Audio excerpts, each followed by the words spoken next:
ಯಾವಾಗ 30 second news consumption ಅಂತ ಬರುತ್ತೆ, ಅಲ್ಲಿ ರಿಯಾಲಿಟಿಗಳಿಗಿಂತ ಹೆಚ್ಚಾಗಿ ಭಾವನೆಗಳ ಮಾರಾಟ ಆಗುತ್ತೆ. ಭಾವನೆಗಳೇ ಅಲ್ಲಿ ಡ್ರೈವ್ ಮಾಡಿಸೋಂಥದ್ದು. ನಾವು ಯಾವುದೇ ಒಂದು ಪಾಡ್ಕಾಸ್ಟ್ ಮಾಡಲಿ ಅಥವಾ ಯಾವುದೇ ಒಂದು ಇಂಟರ್ವ್ಯೂಗಳನ್ನ ಮಾಡಲಿ, ಅದು ಹೇಗೆ ಓಡುತ್ತೆ ಅಂದರೆ ಆ ಭಾವನೆಗಳು ನೋಡುಗರಿಗೆ ಇಷ್ಟ ಆದರೆ ಆ ಭಾವನೆಗಳ ಜೊತೆಯಲ್ಲಿ ಅವ್ರು ಕುತ್ಕೊಂಡ್ರೆ ಅದು ಸುದ್ದಿಗಳು ಓಡುತ್ತೆ, ಇಲ್ಲದೇ ಓಡೋದಿಲ್ಲ ಅನ್ನೋದು ಸ್ಪಷ್ಟವಾಗಿರೋದು. ಒಂದು ಕಡೆ ಭಾವನೆಗಳು ಡ್ರೈವ್ ಮಾಡುತ್ತೆ, ಇನ್ನೊಂದು ಕಡೆ ರಿಯಾಲಿಟಿ ಸೈಲೆಂಟ್ ಆಗ್ತಾ ಹೋಗುತ್ತೆ. ಹೀಗಾದಾಗ ಸಮಾಜ ಏನಾಗುತ್ತೆ, ಅದು ಒಂದು ಪಾಯಿಂಟ್ ಬೇಕಲ್ಲ ಕೊಡು ಅಂತಂದು. ನೀವು ಹೇಳಿದಂಗೆ ಇವತ್ತು ಜನಗಳಿಗೆ ಸುದ್ದಿ ಬೇಕಾಗಿಲ್ಲ ಅಂತ, ನನಗೇನಾಗ್ತಿದೆ ಅದರಿಂದ ಅಂತ.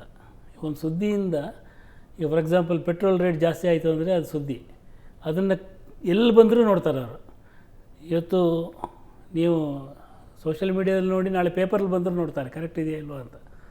ಆ ಥರದ ಸುದ್ದಿಗಳಿದ್ದಾವೆ. ನನಗೆ ಏನಾಗುತ್ತೆ ಅಂತ, ಒಂದು ನನಗೆ ಫಿನಾನ್ಷಿಯಲಿ ಹೆಂಗೆ ಎಫೆಕ್ಟ್ ಆಗುತ್ತೆ, ಸಾಮಾಜಿಕವಾಗಿ ಹೆಂಗೆ ಎಫೆಕ್ಟ್ ಆಗುತ್ತೆ, ರಾಜಕೀಯವಾಗಿ ಯಾವ ರೀತಿಯಲ್ಲಿ ಒಂದು ಎಫೆಕ್ಟ್ ಆಗಿದೆ. ಉದಾಹರಣೆಗೆ SIR ಬಂದಾಗ ನನ್ನ ವೋಟಿಂಗ್ ರೈಟ್ ಹೋಗಿಬಿಡುತ್ತೆ ಅಂತ ಗಾಬರಿ ಆಯ್ತಲ್ಲ, ಆಗ ಅದಕ್ಕೆ ಬಂದ ಸುದ್ದಿಯೆಲ್ಲ ನೋಡೋಕ್ಕೆ ಶುರು ಮಾಡಿದ್ರು, ಇದೆಷ್ಟು ದಿನ ಇರುತ್ತೆ. ಅಥವಾ ಈ ಖಾತಾ ಮಾಡಿಸಿ ಅಂತ ಹೇಳಿದಾಗ ಇಲ್ಲಿ ನಮ್ಮ ಆಸ್ತಿ ಹೊರಟೋಗುತ್ತೋ ಅಂತ ಅದಕ್ಕೆ ಬಂದ ನೋಡೋಕ್ಕೆ ಶುರು ಮಾಡಿದರು. ಎರಡನೇದ್ದು ಒಂದು ಸುದ್ದಿ ಇರುತ್ತೆ, ಈಗ ನಿನ್ನ ಹದಿಹರೆಯದ ಮಗನ ಜೊತೆ ಹೆಂಗೆ ವರ್ತಿಸಬೇಕು ನೀನು, ಇದ್ರ ಬಗ್ಗೆ ಯಾರಾದರೂ ಒಬ್ಬ ಅಪ್ಪ ಮಾತಾಡಿದ್ರೆ ಅದನ್ನು ನೋಡ್ತಾರೆ. ಅಲ್ಲಿ ಸುದ್ದಿ ಇರಲ್ಲ, ಬಟ್ ಅವನಿಗೆ ಬೇಕಾದ ಸುದ್ದಿ ಇರುತ್ತೆ, ಅವನಿಗೆ ಬೇಕಾದ ಒಂದು ಇನ್ಸೈಟ್ ಇರುತ್ತೆ, ಅವನಿಗೆ ಒಂದು ಜ್ಞಾನ ಬೇಕಲ್ಲ, ಅದಿರುತ್ತೆ. ಸೊ ಅದಕ್ಕೋಸ್ಕರ ಜಾಸ್ತಿ ಮಂದಿ ನೋಡ್ತಾರಂತೆ. ಈಗ ಮಿಡ್ಲ್ ಪೇಜಲ್ಲಿ ಬರೋ ಒಂದು ಆರ್ಟಿಕಲ್ ಓದೋದಕ್ಕೂ ಫಸ್ಟ್ ಪೇಜ್ 1ನಲ್ಲಿ ಬರೋ ಆರ್ಟಿಕಲ್ ಓದೋರಿಗೂ ಒಂದು ವ್ಯತ್ಯಾಸ ಇದೆ.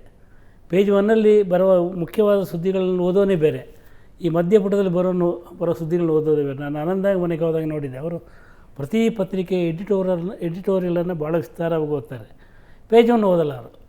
ಪೇಜ್ 1 ಗೊತ್ತಿರುತ್ತೆ ನನಗೆ, ಪೊಲಿಟಿಕಲ್ ನ್ಯೂಸ್ ಇರುತ್ತೆ, ಇಂಟರ್ನ್ಯಾಷನಲ್ ಡೆವಲಪ್ಮೆಂಟ್ಸ್ ಇರುತ್ತೆ, ಸ್ಪೋರ್ಟ್ಸ್ದು ಏನೋ ಹಾಕಿರ್ತೀರಿ, ಅದು ನನಗೆಲ್ಲ ಗೊತ್ತಾಗಿರುತ್ತೆ.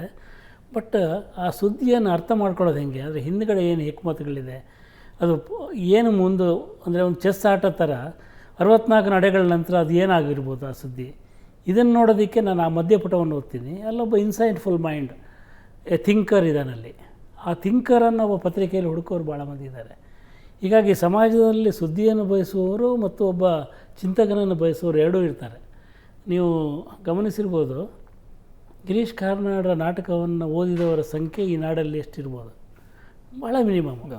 ಆದರೆ ಗಿರೀಶ್ ಕಾರ್ನಾಡ್ ಏನು ಅಂತ ಗೊತ್ತಿರೋರ ಸಂಖ್ಯೆ ಎಲ್ರಿಗೂ ಗೊತ್ತಿದೆ. ಅವರ ಚಿಂತನೆ ಏನು, ಅವರು ಏನನ್ನು ಪ್ರತಿನಿಧಿಸ್ತಾರೆ, ಏನನ್ನು ಪ್ರತಿಪಾದಿಸ್ತಾರೆ ಎಲ್ರಿಗೂ ಗೊತ್ತಿದೆ. ಅದು ಪತ್ರಿಕೆಯಿಂದ ಆಗಿದ್ದು. ಅವ್ರು ಸುದ್ದಿ ಬರಲಿಲ್ಲ ಪತ್ರಿಕೆಯಲ್ಲಿ, ಅವ್ರದ್ದು ಎಲ್ಲೋ ಒಂದು ಕೋಟ್ ಬಂದಿರುತ್ತೆ ಅಥವಾ ಯಾವುದೋ ಒಂದು ಸಣ್ಣ ಒಳಪುಟಗಳಲ್ಲಿ ಅವರ ಒಂದು ಮಾತು ಬಂದಿರುತ್ತೆ. ಹಾಗಾಗಿ ಒಬ್ಬ ವ್ಯಕ್ತಿಯನ್ನು ಈ ನಾಡಿಗೆ ಸಮಗ್ರವಾಗಿ ಅವನ ಮನೋಧರ್ಮವನ್ನು ತಿಳಿಸುವಂಥ ಕೆಲಸ ಪತ್ರಿಕೆ ಮಾಡ್ತಾ ಬಂದಿದೆ.